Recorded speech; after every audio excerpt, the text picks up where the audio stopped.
दोस्तों सौप्रथम समाचार की बात करें तो हवामान निष्णात अंबालाल पटेल की मोटी आगाही 18 जून થી 28 जून वच्चे गुजरात में ચોમાસાની शानदार और धमाकेदार एंट्री थशे जे ऑक्टोबर महीना सुधी चालशे। तो आ वर्षे दरियाकांठाना विस्तारमां भारे पवन अने वावाझोड़ा जेवो माहोल सर्जावानी शक्यता छे।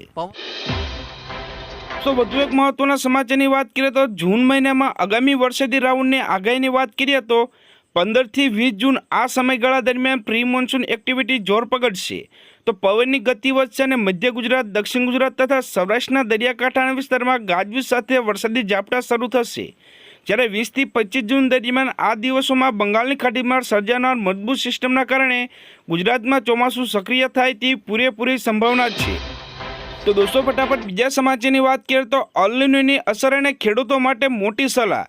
जी हाँ दोस्तों, अंबालाल पटेलना जणाव्या मुजब आ वर्षे वातावरण पर अल निनोनी असर जोवा मळी शके छे, जेना कारणे कुल वरसाद सरेराश 85 થી 90% आसपास रहेवानुं अनुमान छे। आ असरना कारणे वरसादनी अनियमितता आवी शके छे, एटले कोई विस्तारमां अतिवृष्टि तो कोई विस्तारमां वरसादनी खेंच वर्ताई शके छे। फटाफट बीजा समाचार की बात करें तो राज्यना केटला भागों 15 जून सुधी वातावरण में पलटो और वरसादी माहौल जोवा मळी शके छे।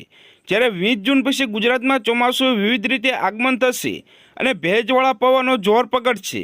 ज्यारे 23 થી 28 जून दरमियान आ समयगाळा दरमियान गुजरात में सारो अने सार्वत्रिक वरसाद पड़वानी शक्यता छे।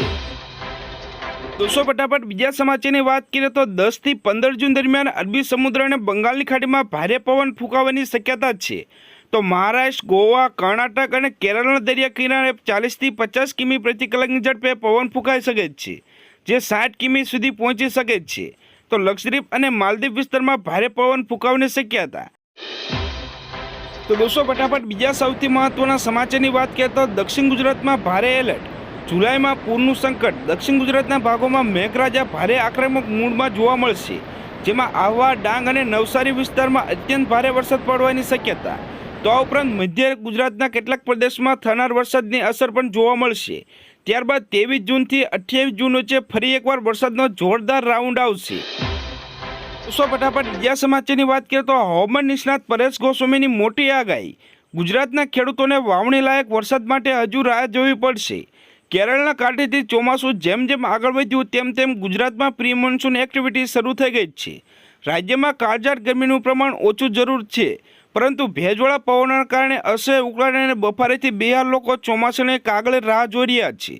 જો કે ઝડપથી આગળ વધી રહેલું ચોમાસું મહારાષ્ટ્ર પહોંચી નબળું પડ્યું છે। તો દોસ્તો ફટાફટ બીજા સમાચારની વાત કરીએ તો હવામાન નિષ્ણાત અંબાલાલ પટેલે ગુજરાતમાં ચોમાસાને વરસાદને લઈને મોટું અનુમાન વ્યક્ત કર્યું। તેમણે જણાવ્યા મુજબ હાલમાં એક પછી એક સિસ્ટમ સક્રિય થઈ છે। જોકે આ સિસ્ટમના કારણે ગરમીમાંથી સામાન્ય ઘટાડો થશે તો બફારો વધશે। અંબાલાલ પટેલની આગાહી પ્રમાણે ગુજરાતમાં 15 જૂનની આસપાસ ચોમાસાનું આગમન પહેલાંનો વરસાદ શરૂ થઈ શકે છે। ખાસ કરીને 18 થી 28 જૂન વચ્ચે રાજ્યમાં સારો એવો વરસાદ પડવાની શક્યતા છે। ફટાફટ બીજા સમાચારની વાત કરીએ તો 14 થી 16 જૂન સુધી આ જિલ્લામાં વરસાદની શક્યતા। જી હા દોસ્તો, ચોમાસું નજીક આવતા વરસાદી સિસ્ટમ વધુ સક્રિય થશે। દક્ષિણ ગુજરાત, મધ્ય ગુજરાત અને સૌરાષ્ટ્રના કેટલાક જિલ્લામાં તેની અસર જોવા મળશે। તો 14 થી 16 જૂન દરમિયાન ગીર સોમનાથ, અમરેલી, ભાવનગર, મહીસાગર, પંચમહાલ, દાહોદ, વડોદરા, છોટાઉદેપુર, ભરૂચ, નર્મદા, સુરત, તાપી, નવસારી, ડાંગ અને વલસાડ જિલ્લામાં છૂટાછવાયા સ્થળે હળવાથી મધ્યમ વરસાદ થઈ શકે છે। દોસ્તો ફટાફટ બીજા સમાચારની વાત કરીએ તો નૈઋત્યનું ચોમાસું મહારાષ્ટ્ર સુધી પહોંચી ગયું છે। ધીમે ધીમે ગુજરાત તરફ આગળ વધી રહ્યું છે। ગુજરાત તરફ ચોમાસાના આગમનની અસર આજથી દક્ષિણ ગુજરાતમાં જોવા મળશે। તો ગઈકાલે છૂટાછવાયા સ્થળે વરસાદી ઝાપટા વરસ્યા હતા। તો 16 જૂન સુધી દક્ષિણ ગુજરાત સહિત મધ્ય ગુજરાત, સૌરાષ્ટ્રના કેટલાક ભાગોમાં મેઘાવી માહોલ જોવા મળી શકે છે। दोस्तों फटाफट बीजा समाचार की बात करिए तो हवामान विभागना जणाव्या अनुसार हाल अरबी समुद्र और तेनी आसपास एक साथ बे सिस्टम सक्रिय थई छे। तो आ डबल सिस्टम सक्रिय थवाना कारणे आगामी 3 दिवस सुधी समग्र गुजरात में हळवाथी मध्यम वरसादनी आगाही। आ सिस्टमनी सौथी वधु व्यापक असर सौराष्ट्રના पंथको અને दक्षिण गुजरातना जिल्लामां जोवा मळशे, ज्यां तेज पवनो અને ગાજવીજ સાથે વરસાદ ખાબકી શકે છે। જ્યારે બીજી તરફ રાજ્યના અન્ય ભાગોમાં વરસાદી માહોલ વચ્ચે ગરમી અને અસહ્ય ઉકળાટનું પ્રમાણ વધશે। તો દોસ્તો ફટાફટ બીજા સમાચારની વાત કરીએ તો ગુજરાતના ખેડૂતોને સામાન્ય નાગરિકો માટે સારા સમાચાર। વેસ્ટર્ન ડિસ્ટર્બન્સની અસર જોવા મળશે, પરંતુ જૂન મહિનાના અંત સુધી વાતાવરણમાં વરસાદ સાનુકૂળ રહેશે. અંબાલાલ પટેલ અનુમાન છે કે 18થી 28 જૂનનો સમયગાળો ગુજરાત માટે ઘણો સારો રહેશે. તો આ દિવસોમાં રાજ્યમાં સારો એવો વરસાદ પડવાની શક્યતા છે. ફટાફટ વધુ એક મહત્વના સમાચારની વાત કરીએ તો ચોમાસાની પ્રગતિ વિશે વાત કરતા અંબાલાલ પટેલે જણાવ્યું છે કે દેશમાં ચોમાસું ધીમે ધીમે આગળ વધી રહ્યું છે. તો આગામી 10થી 12 જૂન વચ્ચે ચોમાસું મહારાષ્ટ્રમાં પ્રવેશી શકે છે. મજબૂત અનુમાન છે. તો આ સિસ્ટમ આગળ વધતા 15 જૂનની આસપાસ ગુજરાતમાં પ્રી મોન્સૂન એક્ટિવિટી જોવા મળશે. તો આ દરમિયાન ખાસ કરીને દક્ષિણ ગુજરાતના વિસ્તારમાં વરસાદી માહોલ રહેશે. તો દોસ્તો ફટાફટ બીજા સૌથી મહત્વના સમાચારની વાત કરીએ તો હવામાન નિષ્ણાત અંબાલાલ પટેલે ગુજરાતમાં વરસાદને લઈને મોટું અનુમાન વ્યક્ત કર્યું. તેમના જણાવ્યા મુજબ હાલમાં એક સિસ્ટમ સક્રિય થઈ છે. જોકે આ સિસ્ટમના કારણે ગરમીથી સામાન્ય ઘટાડો થશે તો બફારો વધશે. અંબાલાલ પટેલની આગાહી પ્રમાણે ગુજરાતમાં 15 જૂનની આસપાસ ચોમાસાનું આગમન પહેલાં વરસાદ શરૂ થઈ શકે છે. ખાસ કરીને 18થી 28 જૂન વચ્ચે રાજ્યમાં સારો એવો વરસાદ પડવાની પૂરેપૂરી સંભાવના છે. ફટાફટ બીજા સમાચારની વાત કરીએ તો હવામાન વિભાગ અનુસાર 15 જૂન સુધી મધ્ય ગુજરાત, દક્ષિણ ગુજરાત અને સૌરાષ્ટ્રમાં વરસાદ થઈ શકે છે. મહીસાગર, પંચમહાલ, દાહોદ, વડોદરા, નર્મદા, છોટાઉદેપુર, ભરૂચ, સુરત, તાપી, ડાંગ, નવસારી અને વલસાડ સહિત ગીર સોમનાથ, અમરેલી, ભાવનગર જિલ્લામાં છૂટાછવાયા સ્થળે હળવાથી મધ્યમ વરસાદનું અનુમાન વ્યક્ત કરવામાં આવ્યું છે. તો ફટાફટ બીજા સમાચારની વાત કરીએ તો હવામાન નિષ્ણાતના મતે દક્ષિણ ગુજરાતમાં વરસાદની પ્રવૃત્તિ શરૂ થઈ ગઈ છે. ચોમાસાની આગળ વધતી ગતિના સંકેત છે. આગામી દિવસોમાં વરસાદનો વિસ્તાર વધે તો રાજ્યમાં ચોમાસાનું આગમન માટે અનુકૂળ પરિસ્થિતિ સર્જાઈ શકે છે. હાલ માટે દક્ષિણ ગુજરાતમાં વરસાદ અને બાકીના વિસ્તારમાં ગરમી તથા વાદળછાયું વાતાવરણ રહેવાની શક્યતા છે. તો દોસ્તો ફટાફટ બીજા સમાચારની વાત કરીએ તો હવામાન વિભાગે જણાવ્યું છે કે 14થી 16 જૂન દરમિયાન સૌરાષ્ટ્રના કેટલાક જિલ્લામાં વરસાદી પ્રવૃત્તિ શરૂ થઈ છે. ખાસ કરીને ભાવનગર, અમરેલીના આસપાસના વિસ્તારમાં હળવાથી મધ્યમ વરસાદ પડવાની શક્યતા છે. તો સૌરાષ્ટ્ર અને કચ્છના વિસ્તારમાં શરૂઆતમાં વરસાદ મર્યાદિત વિસ્તારમાં રહેવાની સંભાવના છે, પરંતુ પરિસ્થિતિ અને અનુકૂળ રહે તો વરસાદી વિસ્તાર વધવાની શક્યતા પણ નકારી શકાતી નથી. તો દોસ્તો ફટાફટ બીજા સૌથી મહત્વના સમાચારની વાત કરીએ તો હવામાન વિભાગની આગાહી પ્રમાણે ગુજરાતના કેટલાક વિસ્તારમાં છૂટાછવાયા સ્થળોએ ગાજવીજ સાથે હળવાથી મધ્યમ વરસાદ પડવાની સંભાવના. આ ઉપરાંત બાકીના અન્ય જિલ્લામાં હવામાન શુષ્ક રહેવાની આગાહી છે. તો ગુજરાતમાં આજે ડાંગ, નવસારી, વલસાડ, દમણ, દાદરાનગર હવેલીમાં છૂટાછવાયા સ્થળે હળવાથી મધ્યમ વરસાદ પડવાની આગાહી છે.